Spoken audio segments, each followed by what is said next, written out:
Some people were taught that Africa had no cities, no stone architectures, no civilization, no history worth remembering. So when the Great Zimbabwe entered European attention in the late 1800s, many refused the simplest answer: African built it. Just sit with me for a second, because this story isn't only about stones. It's about dignity. It's about the memory. It's about the kind of light that can follow a people for generations. This is history, not propaganda. Now, let's follow the evidence. Great Zimbabwe is a massive stone city in South Africa. In present-day Zimbabwe, it was built and expanded over centuries, mainly between the 1100s and 1400s. So if you've seen the wall up close, you understand the shock. The stones are stacked with skills, without mortar. The structures are so large. This was not a hut. It was not a camp. This was a city built by Africans at a time when many parts of the world were also building centers of power. So who built Great Zimbabwe? The evidence points strongly to local African communities' ancestors of the Shona people. But for a long time, that answer was rejected. Not because the evidence was missing, but because colonial thinking could not accept African authorship for African greatness. So outsiders invited other builders, like Phoenicians, Arabs, anyone except Africa. Here is an important point many videos skip. The Great Zimbabwe was never lost to local people. Communities in the region knew it existed. What changed was the story outsiders tried to attach to it. They tried to rename its meaning, and that fight over meaning became political. Because if African built Great Zimbabwe, then the claim that Africa had no history collapsed. And if that collapses, colonial rule loses one of its favorite excuses. Now, how do we actually know who built it? Follow me step by step, let me explain.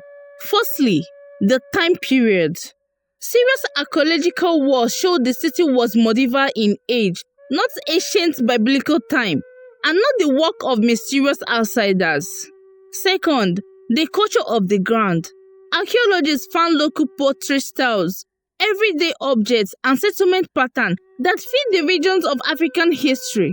This looked like a local society building power over time, not a foreign colony dropped onto a land. The third, the trade evidence. The Great Zimbabwe was connected to a distant trade. Archaeologists found imported goods like grass beads and pieces of pottery from far-off trade networks. That does not mean outsiders built the city. It means African people traded. It means African people organized wealth. African people were connected to the wider world. Trade does not erase authorship. Trade confirms sophistication. Then there are symbols of power. One of the most famous finds is the Zimbabwe cave soapstone figures. They are deeply tied to local culture and authority. They don't look like the foreign gods. They look like the language of a local state. Okay, now, here's where the story gets heavier. When researchers did careful studies, the myths began to collapse. In 1805, archaeologists named David Randall Masiva argued that Great Zimbabwe was built by Africans. In 1929, Gertrude Carton Thompson's work also supported an African origin. So why did denial continue, even after evidence was presented? Because history is not only about facts, it is also about power.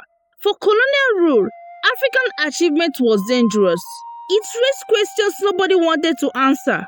If Africans built cities and states, what exactly was colonization bringing? If Africans had advanced societies, why were they being ruled? The Great Zimbabwe became more than a site. It became a battle over identity. And this is why it touches hearts. When you grow up hearing your ancestors were nothing, and then you stand before a city they built, it changes something inside you. It doesn't only correct a fact, it restores something. Great Zimbabwe tells us this. Africa had cities. Africa had engineering. Africa had trade. Africa had history long before colonization. Anyone who tries to erase that is not correcting the past.